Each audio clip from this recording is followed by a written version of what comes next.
al diputado federal de Morena por Jalisco, Hamlet Almaguer, que se enlace con nosotros a esta hora para hablar precisamente de esta situación. Hamlet, te mando un abrazo. ¿Cómo estás, diputado? Muy buenos días, Vicente, para ti y para todo el auditorio de Sin Censura. Un privilegio estar con ustedes esta mañana en un día muy ajetreado en el que analizaremos este tema tan relevante que mencionas. A tus órdenes. Ya se echó a andar el mecanismo para el juicio político. ¿Vamos a llegar al juicio político? ¿Qué pasos se tienen que seguir? Porque la gente oye juicio político contra Lorenzo Córdoba y Ciro Murayama y obviamente se alebresta. Sí, mira, primero decirles que no entiendo por qué la inconformidad o por qué la sorpresa que tienen o manifiestan algunas personas. Primero, este es un mecanismo constitucional y por eso el tuit va en ese sentido y está regulado por los artículos 109 y 110 de la Constitución. ¿Cuándo procede un juicio político? Cuando existen actos u omisiones que redundan en perjuicio del interés público fundamental o de su buen despacho. Y después, la Ley Federal de Responsabilidades Administrativas, en el artículo 7º, te da algunos ejemplos como los siguientes. Ataque a las instituciones democráticas, ataque a la forma de gobierno republicano, representativo y federal, violaciones graves a derechos humanos, usurpación de atribuciones, ataques a la libertad de sufragio, infracciones a la Constitución de carácter grave, omisiones de carácter grave, y violaciones sistemáticas a los programas de la Administración Pública Federal. Son algunos de los ejemplos. ¿Cómo va el proceso? ¿Por qué decimos que se activa el mecanismo? Hay demandas de juicio político en contra de los consejeros y en contra de otras personas, otros servidores públicos. Mientras no se instale la comisión, la subcomisión de examen previo de esta Cámara de Diputados, todas esas demandas se almacenan en la Secretaría General de la Cámara y llevan ellos el control, arman los expedientes, pero no se puede mover, digamos que están archivadas en un cajón esas demandas y eso no es lo que quiere la Constitución ni lo que quiere la ley. La subcomisión de examen previo entonces se instalará hoy a las 16 horas. Me siento muy honrado de pertenecer a ella. Solamente 14 legisladores de 500 formamos parte de esta subcomisión y quiero decirte que me siento muy honrado además por los perfiles que existen del lado de Morena. Está, por ejemplo, Juan Ramiro Robledo, que es el presidente de la Comisión de Puntos Constitucionales, quien ya fue diputado, senador, presidente del Tribunal de Justicia Administrativa del Estado de San Luis Potosí, catedrático, el exgobernador y doctor en Derecho, Leonel Godoy, el expresidente de la Cámara de Diputados y expresidente de la Comisión de Puntos Constitucionales, Julio César Moreno, y, por ejemplo, del lado del PAN, hasta la lista que enviaron estaban Espadas y Lisbeth Mata, había un legislador del PRD, Guacuz, la diputada Mejía de Movimiento Ciudadano, el diputado Moreira del PRI y el diputado Fernández Noroña del PT. Entonces, hay liderazgos importantes en esta comisión y además hay perfiles muy técnicos y yo estoy seguro que vamos a desarrollar este análisis con toda responsabilidad. La norma, la Ley Federal de Responsabilidades de los Servidores Públicos, nos da 30 días hábiles para llevar a cabo el análisis de estas demandas de juicio político en la subcomisión de examen previo y después, digamos que pasa por un proceso de desahogo de pruebas, de audiencias, y es algo similar a cómo funciona un juicio en materia penal. La Cámara de Diputados es parecida a la Fiscalía, es el órgano que instruye y acusa, es el órgano acusador, y el Senado de la República es el jurado que emite la sentencia. Entonces está en dos fases, una ante nosotros en la Cámara de Diputados y otra ante la Cámara de Senadores. Entonces, en cuanto a tu pregunta, hoy por fin cuando se instale esta subcomisión, lo cual también ha sido celebrado por el PAN, por el diputado Triana, vamos a tener por fin la oportunidad de analizar estas demandas de juicio político y por esa razón, porque ya vamos a entrar al análisis de las demandas, decimos que ya se activó el mecanismo de juicio político en contra de los consejeros. Vicente. Hamlet, disculpa que haga un paréntesis al hablar de estos personajes, pero creo que de alguna manera está relacionado porque solo es cuestión de tiempo para que griten que también Ciro Murayama y Lorenzo Córdoba son perseguidos políticos de Morena y del presidente. Fíjate que acabo de presentar un audio de Sandra Cuevas, quien entraba retadora a la audiencia en el reclusorio norte diciendo que estaba preparada. entró a la audiencia en la que un juez iba a determinar si se le vinculaba o no a proceso por las denuncias en su contra de abuso de autoridad y robo. Bueno, pues les informo de último minuto que Sandra Cuevas, quien ayer había pedido licencia, la alcaldesa suspendida en Cuauhtémoc había pedido licencia ayer, es vinculada a proceso por abuso de autoridad, robo y discriminación contra 2 mandos policíacos. El juez ratifica la suspensión del cargo como alcaldesa de Cuauhtémoc. La alcaldesa suspendida, pues, ha sido vinculada a proceso junto a 3 de sus colaboradores en la administración.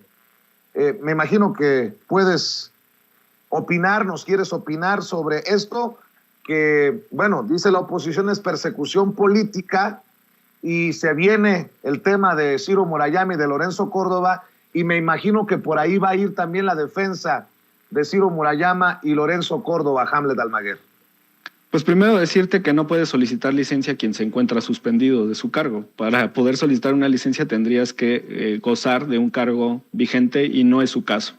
Primero le dictaron la medida cautelar que ordenó su suspensión y después ella pretende presentar una licencia. Habría que ver la temporalidad por la que la presentó. En este momento no tengo el dato para saber si tiene o no que intervenir el Congreso de la Ciudad de México. Y comentarte que somos muy respetuosos del actuar de los juzgadores en la ciudad. Si el juez acaba de terminar vincularla a proceso y confirmar la suspensión en el cargo, pues nosotros vamos a ser respetuosos de esa determinación y decirles que estamos utilizando o participando de vías institucionales y constitucionales, es decir, no es el Ejecutivo quien está suspendiendo a Sandra Cuevas, no es la jefa de gobierno quien la está suspendiendo, es un poder independiente, un poder autónomo, es el Poder Judicial quien está emitiendo esta determinación y entonces no entiendo por qué la inconformidad al respecto. Sobre el caso de Lorenzo Córdoba y Ciro Murayama, lo decíamos ayer también en algunas entrevistas, me preocupa porque aunque la propia Constitución establece que en contra de los actos del Congreso emitidos en el juicio político no es procedente el amparo y no se puede revisar las determinaciones del Congreso, ya existen precedentes en los cuales los jueces han intervenido y han otorgado suspensiones. Estos jueces me parece que lo han hecho por corrupción, son jueces federales que han concedido suspensiones y ya tienen quejas en el Consejo de la Judicatura precisamente por este tipo de actitudes. Entonces vamos a estar muy vigilantes de que no sea el caso y que permitan que el Poder Legislativo de manera autónoma desarrolle sus funciones constitucionales en materia de juicio político, Vicente. ¿Cómo viste al presidente hoy? Ya saben lo que pienso, ya saben lo que opino. No me hagan hablar porque luego me cepillan, dice el presidente. Pero ayer creo que fue muy claro cuál es su postura de Ciro Murayama y de Lorenzo Córdoba, Hamlet. Creo que no tiene que decir el presidente que pues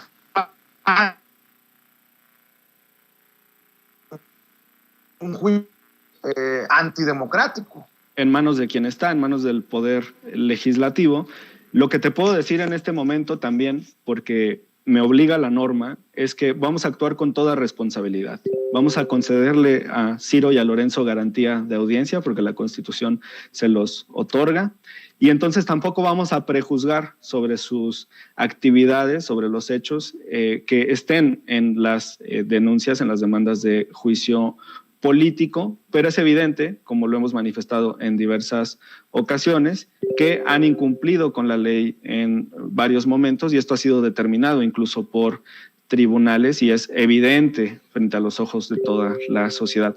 Decirles también que no está cerrada la oportunidad de presentar demandas de juicio político en contra de estos 2 personajes o en contra de quien ustedes gusten.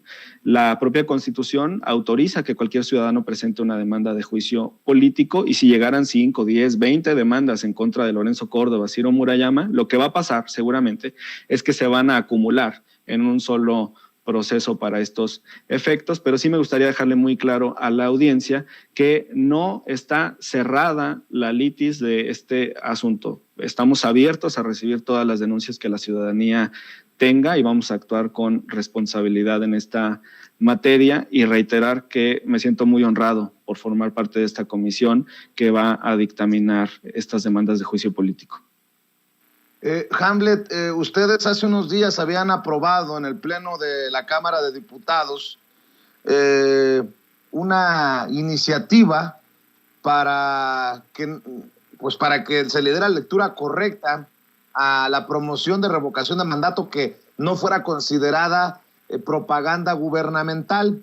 Ayer en el Senado la oposición reventó la sesión y bueno, pues se hizo el circo de los circos. ¿Sabes en qué terminó todo y cuál es tu opinión de esta postura del bloque opositor? Pues que a todas buscaba frenar el decreto, que buscaba que todo servidor público, incluido el presidente López Obrador, pudiera promover la revocación de mandatos sin ser sancionados. Bueno, primero decirte, Vicente, que yo quiero desde aquí celebrar la aprobación en el Senado de la reforma a la Ley de Medios de Impugnación que prohíbe que el Instituto o el Tribunal se involucren en los asuntos internos del Congreso. Esa pasó ayer. Segundo, también quisiera felicitar a dos senadores en particular, al senador Cravioto, que ha estado muy pendiente de esta agenda, y al senador Nabor Rojas. El senador Nabor Rojas era hasta hace pocos días nuestro compañero diputado federal, también secretario de la Comisión para la Reforma Político-Electoral, pero además él era el suplente del senador Julio Menchaca, quien solicitó licencia para competir para gobernador del estado de Hidalgo. Nosotros tenemos una comunicación fluida y permanente con Nabor y él es quien ha estado, junto con el senador Cravioto, imprimiendo este impulso en el Senado para que vayamos a la misma velocidad de la Cámara de Diputados en la aprobación de estas reformas. Quisiera decirte que al reventar el quórum, que fue lo que ocurrió ayer por la falta de senadores presentes, no solamente es responsabilidad de la oposición, lamentablemente, Vicente, y esta sí es una crítica muy respetuosa a nuestros colegisladores, pero también no podemos mentir al respecto. Me parece que hay falta de compromiso de algunos senadores de Morena que no estuvieron presentes ayer en una votación tan importante, en una exigencia social de este momento, que es precisamente para que pueda fluir la revocación de mandatos sin los obstáculos que han pretendido imponer desde el instituto y que se vencen precisamente con esta declaración interpretativa, con este dictamen que enviamos al Senado de la República para precisar que la propaganda gubernamental es precisamente eso, la que se promueve desde el gobierno y en la que se utilizan recursos del erario público. Sé que estaba convocado el Senado de la República para sesionar a esta misma hora en ese asunto, pero estábamos hasta hace algunos minutos en una sesión de la Comisión del Grupo de Amistad con Estados Unidos, previa a la instalación en la que va a venir el embajador de Estados Unidos, y en este momento también vamos con la previa del Grupo Parlamentario de Morena, así es que no sé lo que está ocurriendo en este instante en el Senado, pero vamos a estar muy pendientes. Y reitero la invitación a mis compañeras y compañeros senadores, especialmente a los que no estuvieron presentes el día de ayer, a que apoyen esta reforma. Muchas gracias. Pues estaremos al pendiente. Sé que es un día ocupado, pero ahí te encargamos si puedes compartir con la audiencia de Sin Censura lo que está pasando, querido Hamlet Almaguer. Por lo pronto cerramos invitando a la gente para que esté al pendiente en redes, porque ahí es donde nos dimos cuenta que se daría esta reunión hoy, Hamlet. Sí, muchas gracias, Vicente. Estamos en Twitter, Facebook e Instagram como Hamlet Almaguer. En Twitter es Hamlet-Almaguer.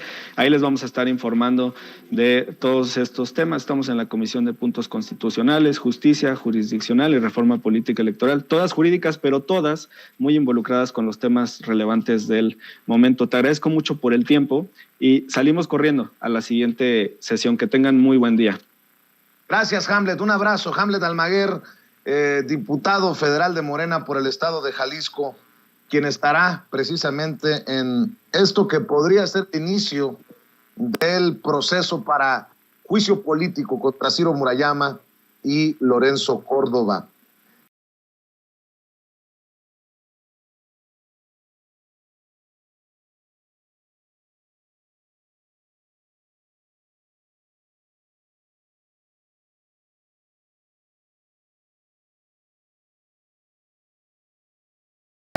para saludar en estos momentos a nuestro querido amigo Jorge Armando Rocha, a quien respetamos y admiramos por lo que está haciendo desde sus trincheras independientes. Querido Jorge Armando, te saludo con mucho gusto. ¿Cómo estás?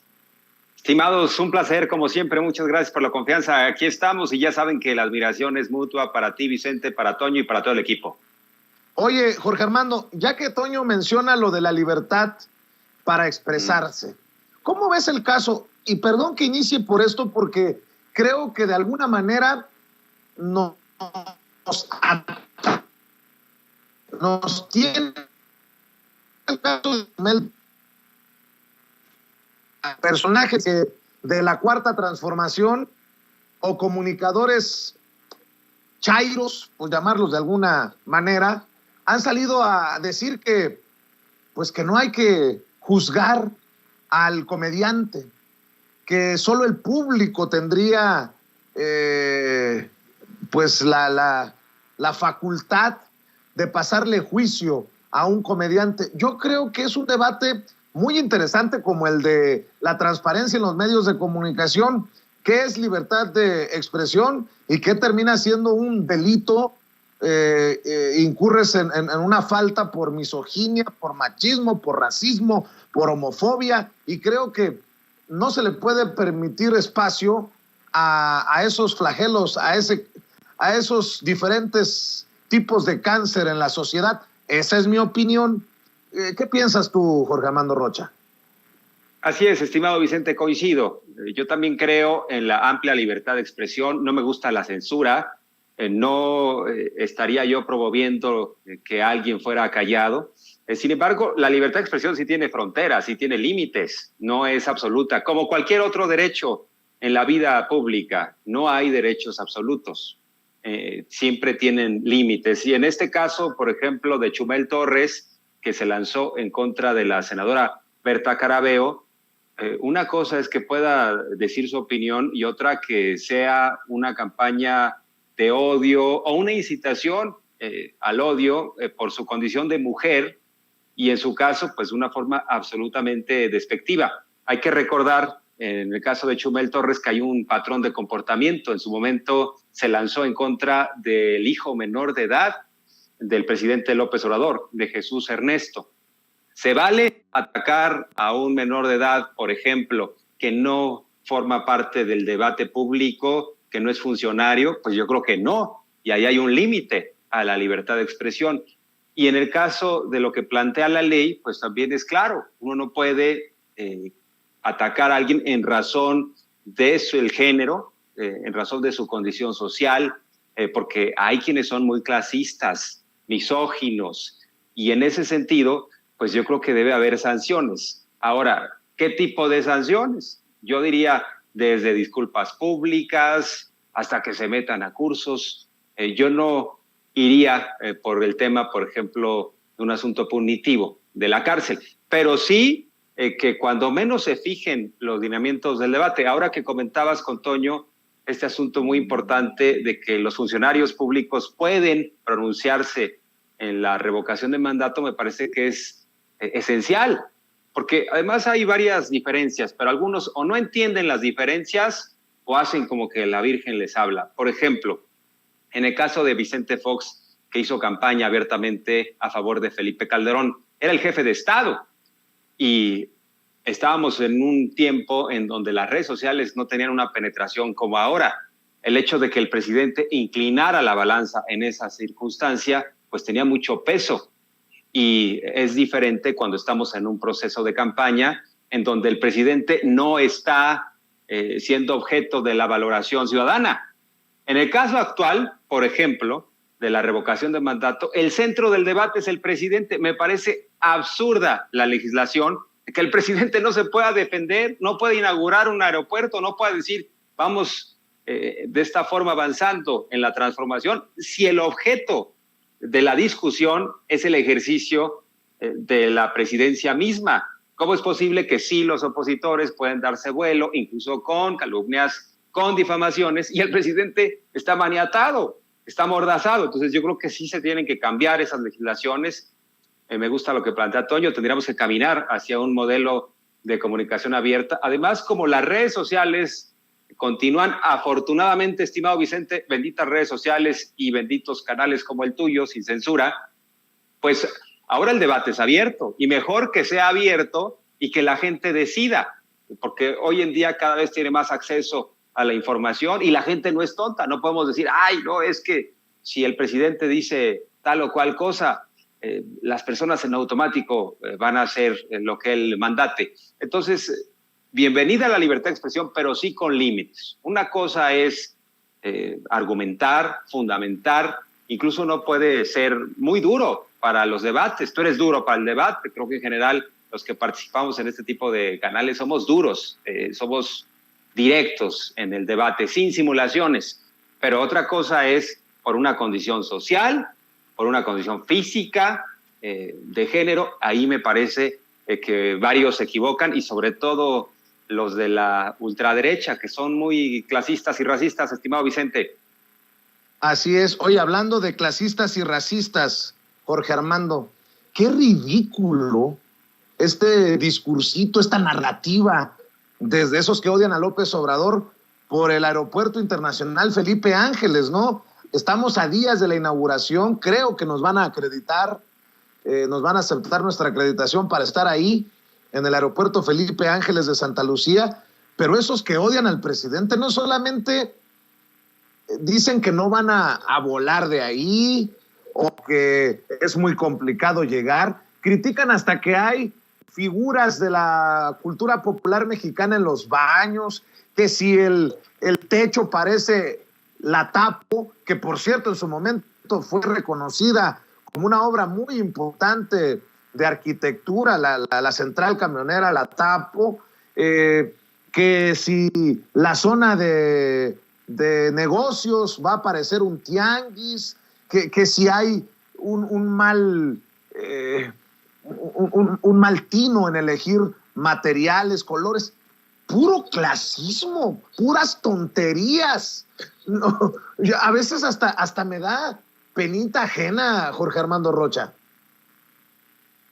Vicente, es que llevan ya prácticamente 3 años tirados al piso, haciendo un tremendo berrinche, particularmente respecto a lo que no fue el aeropuerto de Texcoco, que ya estaba repartido el negocio. Era un gran negocio de largo plazo del peñismo y de quienes se acercaron precisamente a los tomadores de decisión en ese entonces, y bueno, pues hicieron jugosísimos contratos. Obviamente esto ya era otro más de los, podríamos decir, de las ofrendas a la corrupción, ¿no? Entonces, claro que siguen tirados en el piso, no se piensan levantar. Este último berrinche me parece ya absurdo. Ahora salieron con que es muy caro y muy tardado llegar al aeropuerto Felipe Ángeles. Ya se las pusieron bien fácil.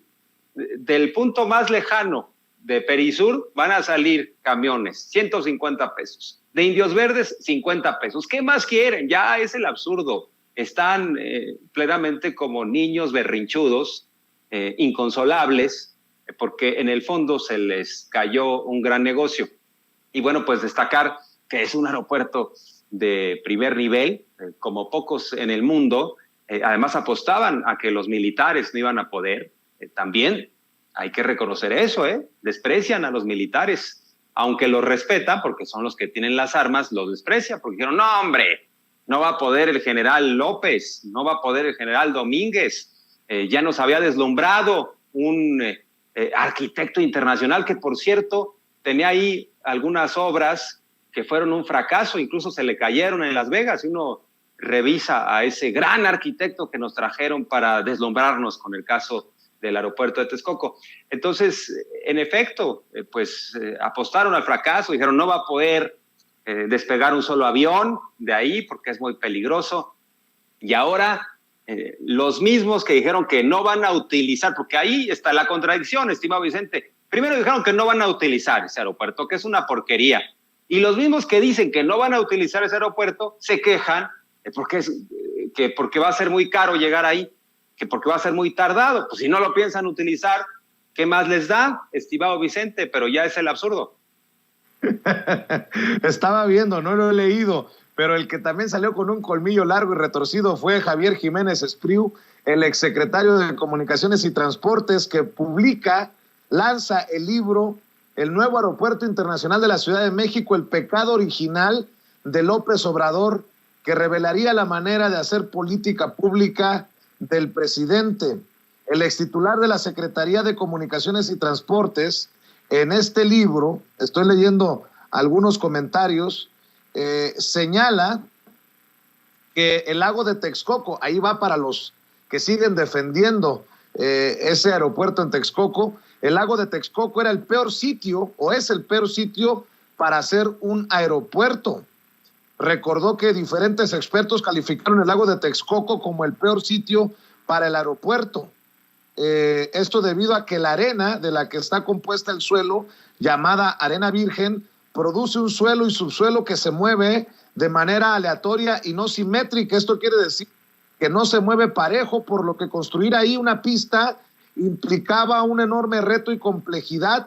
Esto provocó que el costo de las pistas en Texcoco fueran entre 10 y 15 veces mayor que en Santa Lucía por la cimentación compleja que se requería. Pues dándoles todavía más datos, más bases para que entiendan esos que no entienden, aunque parece que por cuestiones ideológicas y por odio a López Obrador nunca van a entender por qué Santa Lucía y no Texcoco, querido Jorge Armando. Así es, estimado Vicente. Audiencia, es que es muy necia la naturaleza, Vicente. El lago de Texcoco va a seguir siendo un lago, independientemente de que fueran a construir ahí un aeropuerto, de que estuvieran sacando el agua. El lago sigue siendo lago. Entonces estaban peleando con la naturaleza, pero no les importaba realmente la funcionalidad del aeropuerto, sino el negocio que podía implicar. Ya estaban hasta planeando un Disney y luego iban a hacer un gran negocio con los terrenos del aeropuerto actual y no les salió la jugada. Van a seguir con el dramón, estimado Vicente, pero bueno, pues les va a tocar utilizar el aeropuerto y en una de esas hasta le van a tener que agarrar el gusto, estimado Vicente. Es como aquellos que no les gustaba la escuela. Bueno, pues en algún momento, ¿no? Y le van a tener que agarrar el gusto. Oye, y leo a Quique Legorreta de nuestro equipo de producción, y por favor, Sandra Cuevas ya va con los ojos tapados a partir de hoy, y por favor también póngale la cintilla en los ojos a Jaime Rodríguez Calderón, el Bronco. Vaya momentos, y luego el PAN dice, bueno, el PRIANREDE de Claudio X González es perseguida por, bueno, hasta Monreal dice que es perseguida política Sandra Cuevas. Qué extraño que no le echen el caballo encima a Sammy, ¿no? A Samuel García, de que el Bronco, pobrecito, es un perseguido político. ¿Qué cosas estamos viendo, Jorge Armando? Así es, estimado Vicente, son muy buenos ejemplos los que pones, porque a Samuel García, el gobernador de MC Nuevo León, hasta los panistas le están aplaudiendo por la detención del Bronco. Me parece que Samuel García ha obedecido claramente a estos grupos de interés que quisieron cobrarle la factura al Bronco, tanto priistas como panistas. Lo que pasa es que el Bronco se peleó básicamente con todos. Y lo mismo que él hizo con Rodrigo Medina y lo exhibió a este exgobernador priista y lo metió a la cárcel, le pusieron también la ficha, lo mismo, o sea, le están pagando exactamente con la misma moneda. Yo no podría defender al Bronco y seguramente si le investigan bien van a encontrar cosas peores que eso de que supuestamente, porque la acusación es que habría puesto a trabajadores de Nuevo León a ayudarle a sus firmas cuando hizo el ridículo como candidato presidencial. Pero yo creo que para lo que puede hacer un gobernador como el Bronco en funciones, me parece que hasta eso es menor. Pero, a ver, si son delitos claros, que no haya impunidad.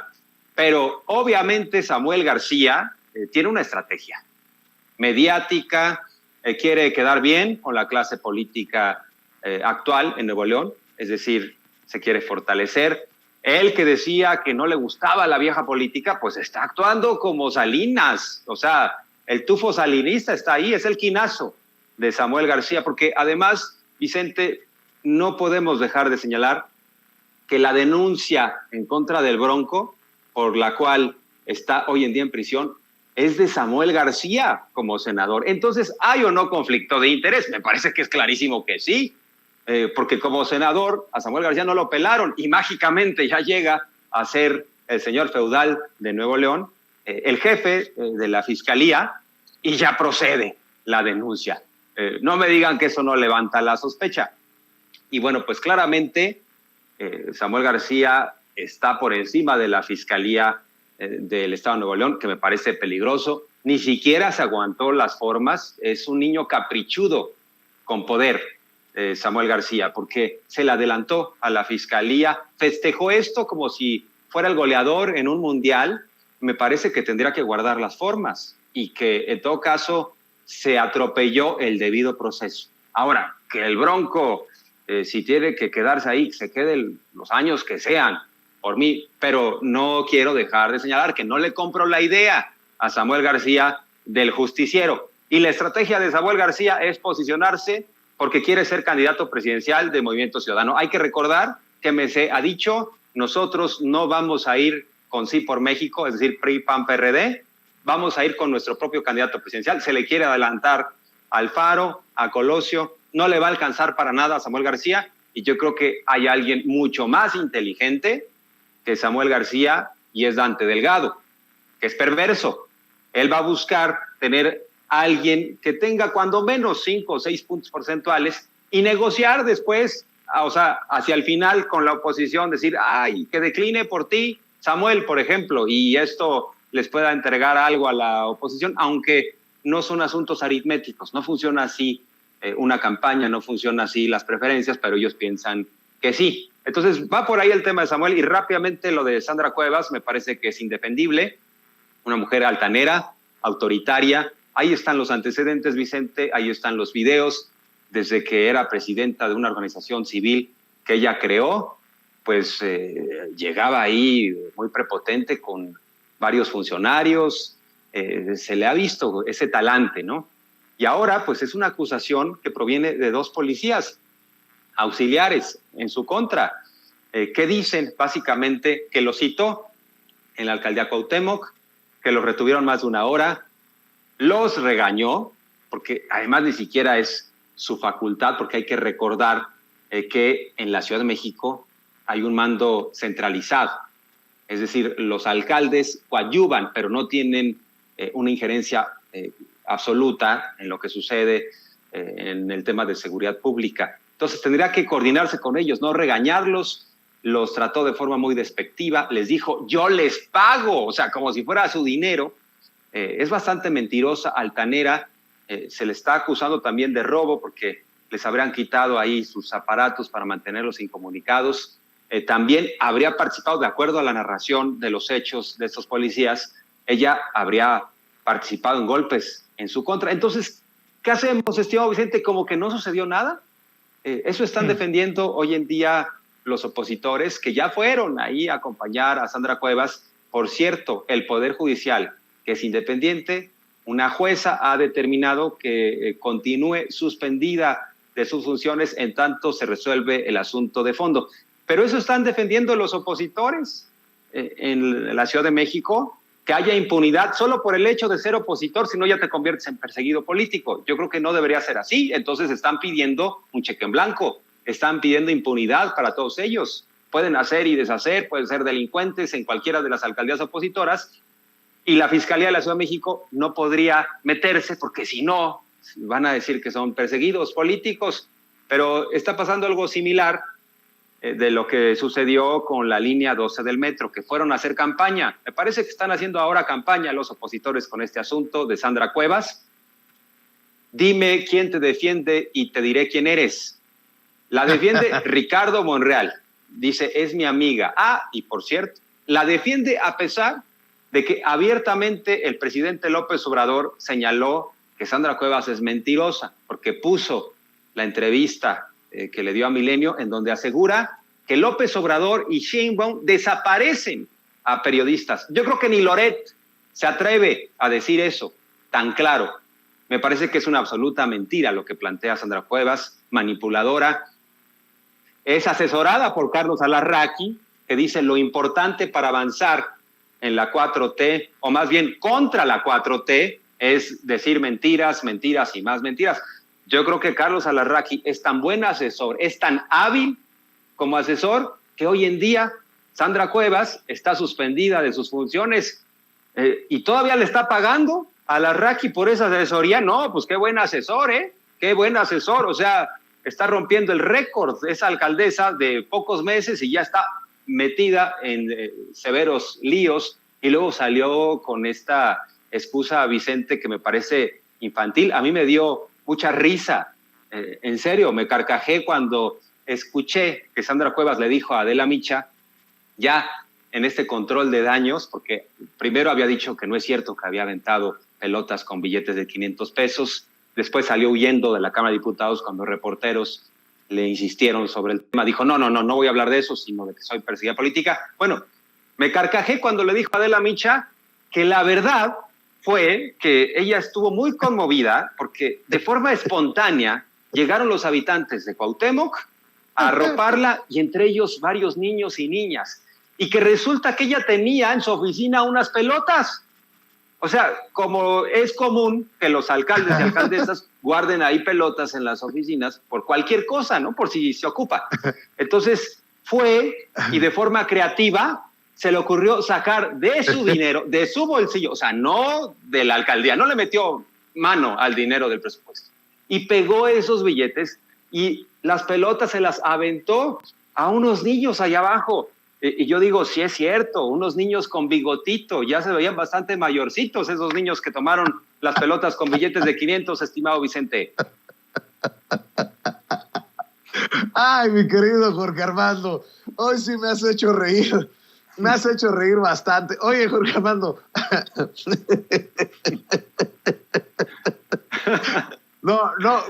Prometo no ponerme raspa, porque Jorge Armando Rocha es muy decente, pero me imaginé las pelotas de los de bigotitos. Entendió el que entendió.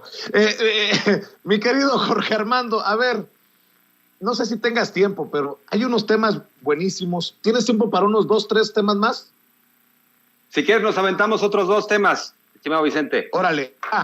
Oye, ahora resulta que el presidente Andrés Manuel López Obrador no solamente tiene la culpa por la violencia en México, sino tiene la culpa porque en el calendario febrero tiene 28 días.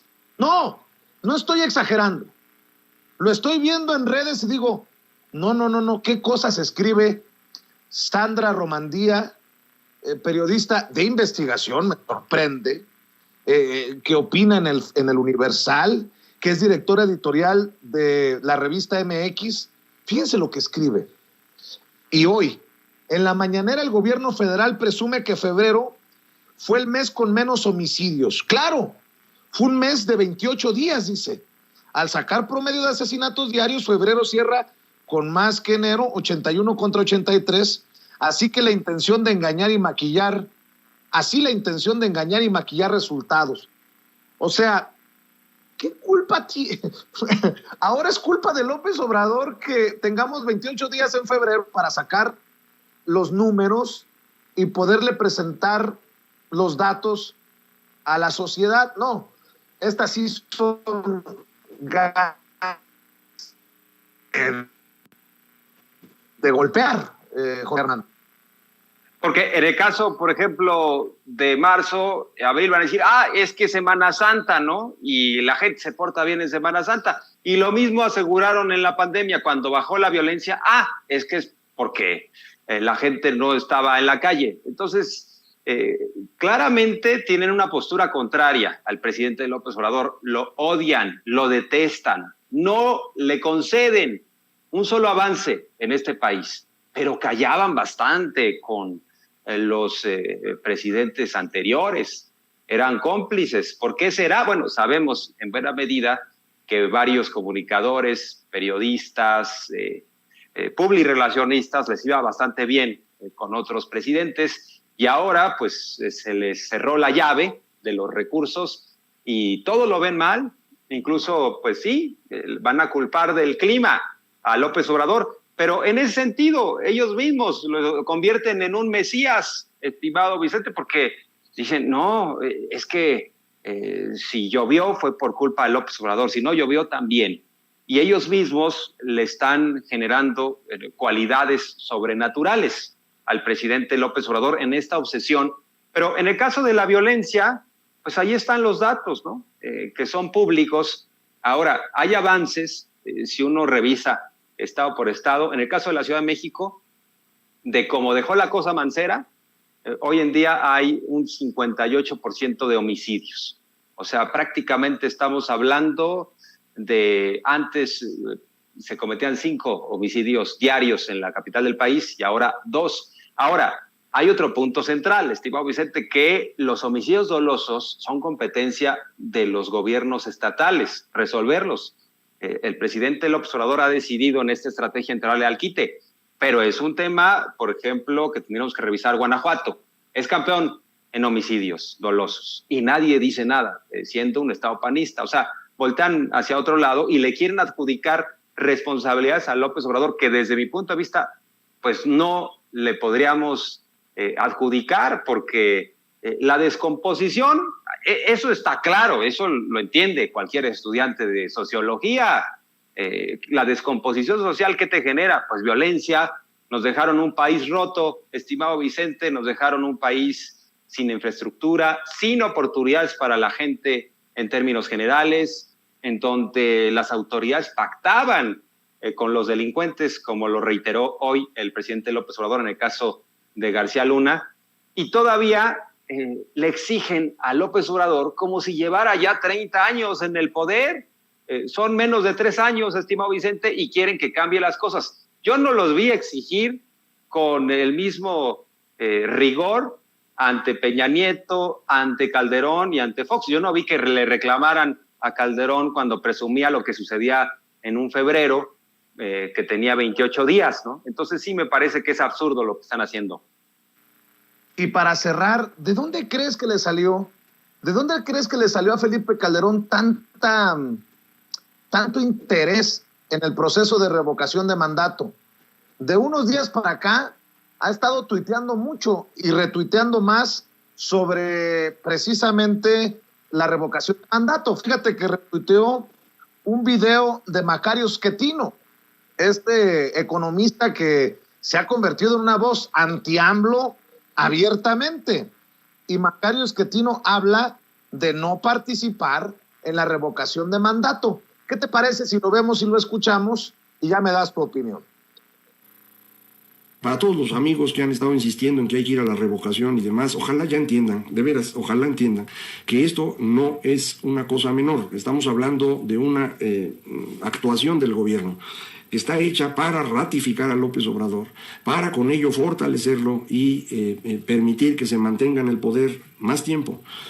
Mucha gente cree que realmente pueden votar para sacarlo. Eso no va a pasar, eso no va a ocurrir en este ejercicio. No van a ganarle a López Obrador, no hay manera. Está hecho para que ustedes no puedan. Ya les había comentado aquí el artículo de Alejandro Moreno, el encuestador del Financiero, del viernes 4 de marzo, donde explica con toda claridad cómo la pregunta en la elección, tal y como está redactada, le suma más de 10 puntos al señor López Obrador. Entonces, aun cuando estuviera en este momento por debajo del 50%, con la pura pregunta ganaría. Y no está abajo del 50% en aprobación. Y ustedes, los que quieren que se vaya el señor López Obrador, no tienen estructura para movilizar a 35 millones de mexicanos. Entonces, por favor, ya entiendan que lo que van a hacer asistiendo el 10 de abril a este ejercicio es simplemente fortalecer a López Obrador. Esto no es para que se vaya. Nunca se pensó así y lamento muchísimo que les cueste tanto trabajo entenderlo. Ya no voy a volver sobre este tema, ya hay una emisión especial para eso, ya lo he explicado en todos los foros a los que tengo acceso y bueno, pues el que no quiere entender yo ya no puedo hacer nada. Pues ahora resulta que la pregunta que es producto de la oposición, precisamente, una pregunta hasta de la que se quejó el presidente Andrés Manuel López Obrador, le da 10 puntos de ventaja. No. Todo es culpa de López Obrador, pero me llama mucho la atención que anden tan alebrestados con la revocación de mandato, pues no, que no les interesaba. Así es, estimado Vicente, y si por ahí tenemos la pregunta, desde mi punto de vista es al revés. La pregunta está orientada a que uno diga por pérdida de confianza que se vaya López Obrador o que siga. Me parece que la vertiente que abre la pregunta en la parte que siga, pues no tiene ninguna argumentación. Simplemente tiene una argumentación la pregunta en lo que hace a que no siga, a que sea revocado. Entonces me parece que hay una orientación, o sea, no es una pregunta neutral, no es una pregunta básica, ¿quieres que siga o no el presidente López Obrador en la presidencia? Debería ser algo así, muy simple, muy neutral. A ver, estimado Vicente, nosotros los comunicadores somos expertos en preguntar, sabemos cuando estamos tratando de incidir, de inducir una respuesta, eso nos queda muy claro. Entonces, no es una pregunta, insisto, que vaya orientada a que la gente en automático diga que siga el presidente Andrés Manuel López Obrador. Yo creo que es tanto su enojo que ven las cosas al revés, pero es interesante lo que plantea Macario Schettino. Dice, es una consulta que va a fortalecer al presidente López Obrador. O sea, no les interesa el ejercicio en sí, la democracia participativa. En el fondo no es un tema, no es una discusión que planteen sobre la necesidad de que haya más democracia y mejores instrumentos para que la gente pueda evaluar el ejercicio del poder, porque sin duda la consulta de revocación de mandato es un instrumento que se va a quedar para futuras generaciones y que si tienen a un presidente o presidenta corrupta puedan detener el ejercicio de su administración. Me parece que eso tendrían que estar diciendo en lugar de estar atacando al ejercicio en sí mismo. Pero cuando ellos mismos plantean que no hay que ir porque el presidente está alto en la aceptación y va a fortalecer este ejercicio al presidente, lo que nos están sugiriendo en contraparte es que si el presidente López Obrador estuviera débil en su imagen, estarían convocando a participar. El problema es que está fuerte en la aceptación. Si fuera débil, estarían diciendo, piensa en tus hijos, piensa en las generaciones, hoy por mí, mañana por ti, participa, es momento de mantenernos unidos. Nunca más un México en donde alguien nos divida. Estarían llamando a la participación. No es un tema de que les interese la democracia participativa, les interesa los resultados a los cuales quieren llegar. Y me hace pensar en lo que planteó hace algunas semanas o meses el padre ideológico del conservadurismo en Hispanoamérica. Yo diría que es Mario Vargas Llosa. Él dijo, no es importante la democracia, lo más importante es que la gente no se equivoque. O sea, de alguna manera ellos toleran estos sistemas autoritarios siempre y cuando sean presidentes que les facilitan las cosas. Bueno, lo dijo, o no lo recordamos, estimado Vicente, Enrique Krause dijo, ¿quién iba a pensar que yo iba a extrañar, aunque fuera moderadamente, la dictadura perfecta, ¿no? A la que se refirió Vargas Llosa, el sistema priista? Eso añoran, eso extrañan, porque les interesa lo que a ellos les beneficia en particular, no lo que le beneficia a las mayorías. No son demócratas, estimado Vicente, con eso concluiría. Pues no son demócratas. Mi querido Jorge Armando Rocha, hay que pedirle a la audiencia de Sin Censura que se sume a tu canal, que te siga en redes sociales, que esté al pendiente de tus trincheras. Así es, estimado Vicente. En Twitter estoy como @RochaPeriodista y estamos en comunicación permanente. Muchas gracias por la confianza. Y en YouTube me encuentran como Jorge Armando Rocha o Jorge Armando Rocha Periodista. Ahí estamos. Y estimado Vicente, pues un placer. Ya sabes que gozo mucho conversar contigo, con la audiencia de Sin Censura. Y aquí estamos. En el camino andamos, estimado Vicente. Fuerte abrazo. Igualmente, querido Jorge Armando Rocha, te mando un abrazo muy fuerte, muy apretado, muy apapachado. Jorge Armando Rocha, siempre hablando sin censura. Amigos, amigas, regresamos en breve, pero mientras seguimos hablando sin pelos en la lengua, sin censura, usted puede suscribirse a nuestros 3 principales canales en YouTube.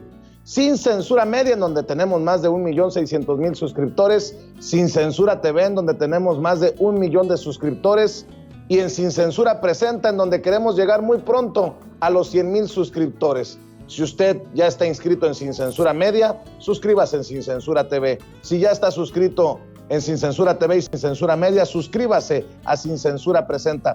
Recuerde que es gratis, no tiene que sacar un solo centavo de su bolsillo para apoyarnos. Dele clic en la campanita para que los señores y señoras de YouTube envíen las notificaciones cuando estemos transmitiendo en vivo y en directo o estemos subiendo videos. También nos puede seguir en Twitter en @Vicente Serrano y hasta en Instagram. Ojo, también estamos en Instagram. Son nuestras redes sociales y con el apoyo de ustedes seguimos creciendo, porque con ustedes todo, sin ustedes nada.